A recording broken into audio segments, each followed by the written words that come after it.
Hey everyone, it's Paige. Welcome back to my channel. I have been talking about doing this video forever and somehow have not done it yet. So today is finally the day where I will be doing my Q&A video. I mostly decided that I needed to do this video now because we reached 2,000 subscribers on this channel. I addressed this in my last video, which was a online book shopping haul thing, but like this is the celebratory video where I answer your questions. I reached out to you on my different social media pages, so like Instagram mostly. If you don't follow me there, go ahead and follow me. It's fun to interact with you guys, but I did get questions from you, so I'm going to answer some of those today. So I picked out 10, basically the first ones that came in, and I'm going to talk about those 10 questions today. And of course, every time I answer a question, I'm going to give a shout out to the subscriber slash follower who asked me that question. If you are new to my channel, my name is Paige. I am 22 years old and I love to read all kinds of books, obviously since I have a booktube channel. But okay, let's just get into the tough questions. So the first question is from Stephanie.mf on Instagram. She asked me, what's your favorite YA series? Starting off strong, Stephanie, that's a very tough question. It's a rough one. It's a really rough question. Obviously from my background, you can kind of see a glimpse of A Court of Thorns and Roses by Sarah J. Maas, and I have to admit that that's kind of my guilty pleasure favorite of YA books. But I think it would be unfair not to talk about the Grisha series by Leigh Bardugo. So I've read her entire Shadow and Bone trilogy, and I have read Six of Crows, but have not yet read Crooked Kingdom. But I think that the universe / series definitely deserves a shout out here because it is probably the best YA fantasy I've ever read. Leigh Bardugo always blows me away, but I think that it's so impressive that she managed to have so much depth in a young adult series. A young adult is often known for being a little bit shallow, and I really deeply appreciate the Grisha series for being so expansive and inclusive and just all kinds of things. It's a great series. And of course I love ACOTAR because I just love ACOTAR. I don't know. It got me back into reading after a really long period of feeling like there was no reason to read or that I had no time to read. ACOTAR brought me out of that completely, and look where we are now. So I guess it's just kind of like a tie between ACOTAR and the Grisha series. Next up, Great Reads and Great Eats asked on Instagram, what was your favorite book you read this year so far? So I've actually read a lot of good books so far. There have been a couple disappointments, but mostly I've had a really great reading year so far, and this makes it really hard to answer this question. I'm going to call out the books that I have liked the most so far, and then maybe I'll narrow it down. So the first book I read in the year actually was Ninth House by Leigh Bardugo. Absolutely loved it, gave it 5 stars. It's just, the world was so interesting. I loved the campus of Yale, and I just loved it to death. So that was my first read of the year, and it went really well. The next book that I really loved was Nosferatu by Joe Hill. That was my first book I read by Joe Hill, and I was not disappointed whatsoever. It's strange, it's bizarre, and it's just awesome. Next was Daisy Jones and the Six. Love this on audiobook. It made me cry. The actors are just phenomenal. And last that I want to mention is Illuminae by Amy Kaufman and J. Kristoff. I absolutely was blown away by this book because I'm not really a typical like sci-fi reader, but this book goes so far beyond like sci-fi. It's just like everything that I didn't know I wanted in a book. So here I am, still lost. Oh boy. I think that honestly it's between Ninth House and Illuminae. Under pressure, I guess I would say Illuminae, kind of. Honestly, that's not even a good answer because like they're just completely different, like utterly completely different. The thing I will say is that Illuminae builds faster, so you're more like involved in the story earlier on, whereas Ninth House is slow building. I'll go with Illuminae just because, I don't know. Just because I have to pick one. The next question on Instagram was from 0.0319. I would be curious to know why your screen name is that, so if you are watching, feel free to let me know. But they asked, if you ever got the chance to live in 3 fantasy worlds, which would they be? So I have to be honest, there aren't a lot of fantasy worlds that would be super appealing to live in, even though it would be nice to meet the characters and everything, but like I feel like most fantasy books, if you lived inside the world, you would probably be like poor or suffering in some way. I don't mean to reuse this, but I guess off the bat, you know, for my first choice, I would choose A Court of Thorns and Roses. I mean, most of the reason I love the series is the concept of the courts and like the different seasons that they represent and just like their aesthetics and everything. So it would be awesome to, you know, live in the world and be able to live possibly in like Valaris or something like that. That would be really, really cool. Hopefully post ACOWAR. I think this constitutes as a fantasy world, so I'm gonna say the Raven Boys world. So they live in a fictional town in Virginia, and there's just strange and magical things happening all the time in that fictional town. It would be fun to live there and live in the sort of like circle that the main characters live in, because I mean, if you're not living in that specific circle, you're probably not encountering anything like unusual. But if I could live in that circle, in that world, then I would have a great time, I think. If I could just be in that group of friends, that would be awesome. I love that all their group dynamic is fantastic. I guess last up, just for like ease of living, I guess I will go with the Darkest Power series by Kelley Armstrong. This is an urban fantasy YA series that has been my favorite for eons. If I was in the right situation and I was a fantasy creature, then this would be a great world to live in. Also, I would just kind of like give anything to meet the characters of that book because I've grown up with them basically. Again, it's hard to choose like which fantasy worlds you would like to live in, because a lot of them, like the main point of the books is like something happens in the fantasy world. So like something's like not right, or something's like there's a battle, or you know, life isn't great in the books until all of that's resolved, which sometimes it isn't resolved, if you know what I mean. So it's hard to choose somewhere I would like to live because I don't want to suffer. But anyway, the next question is from Tana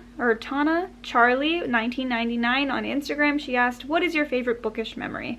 I have talked about this before, but my grandma is the one who got me into the Harry Potter series, which I reread annually, and I hate to admit it, but I am currently rereading it right now. I'm on the Chamber of Secrets right now. But she got me into the books by having us listen to the Jim Dale audiobooks. So there was like a sound system in the house that she and my pap lived in. We would listen to the Jim Dale audiobooks on tape, and they would like kind of go filter through the house, and we would like lay in her bedroom and listen to the books. So that's like obviously my favorite like bookish memory. But since I've talked about that memory before, the other memory I'm thinking of off the top of my head is when I met Maggie Stiefvater. So I drew a portrait of Ronan from the Raven Boys, and I'll kind of insert that here. And I found out that she was going to be literally at my local like Barnes & Noble doing signings. And so I, of course, with my friend Emily and my friend Kim, we all went, and we went to the signing and we listened to her talk and answer questions. And then I had a copy of The Raven King signed by her, and I gave her the portrait that I drew of Ronan. Plus she signed a copy of the portrait to take home with me, so I still have that back on my desk. So that is also a really good bookish memory, and maybe one that I haven't told you before. So okay, so the next three are from the same person. It's Only Paula on Instagram asked me first, favorite fantasy book / series. That's a really hard question. You know what, I'm just gonna go with The Name of the Wind by Patrick Rothfuss. I said that was kind of my new favorite in fantasy, and it still is. I'm still equally blown away by it. I highly recommend the audiobook and the book in general. Of course, he has not finished the series, so it is like a George R.R. Martin situation where everybody's waiting for the third book in the series and it has not come out yet, but still, I think it is my favorite fantasy series, or at least in this video, that's my favorite. She also asked favorite romance book / series. I've said this before, I absolutely love The Kiss Quotient by Helen Hoang. I actually just got the sequel to it, The Bride Test, and I'm really excited to dive into that. It's a little bit of everything good. It's everything you're looking for as far as romance goes, so that's my favorite. And the last question she asked was books or movies. Of course, I'm going to say books because that's the case most of the time. There are really rare cases where I prefer the movie over the book. So for example, I think that the Notebook movie is far superior to the book, so that's a crazy opinion that I have. Most of the time I do prefer the book over the movie because there's more detail, you get to know them better, you get to kind of conjure them up from your own imagination. So yeah. The next question is, what are your favorite genres to read? From Terrified to Death on Instagram. Favorite genres, probably fantasy, mystery, thriller. I love a good like ghost story slash like a good thriller. At this point, I think I've read so many like ghost stories and blah blah blah that it's hard for me to feel creeped out from a book. But I'm always on the hunt for that book that's gonna give me a spine chill. But the majority of what I read is fantasy or urban fantasy or some branch of science fiction, even though that's less likely. So the last two questions are from Louise Reeds on Instagram. Her first question was, have any booktube recommendations? And yes, I do. I have plenty of great small booktuber friends who deserve so much more attention. The first one is Deanie from Deanie Books and Gaming. I mean, I'm a gamer myself. I love video games. She's the one that tagged me in the Skyrim book tag, which I did happily. You can see the video up here. She created the tag herself. She's really creative and quirky and fun, so I highly recommend her. The next one is Memo at Memodeth Books. He is hilarious, genuinely just hilarious. He deserves so much more attention, and he has a great background. He has great aesthetics. You know, he has everything. So I highly recommend him.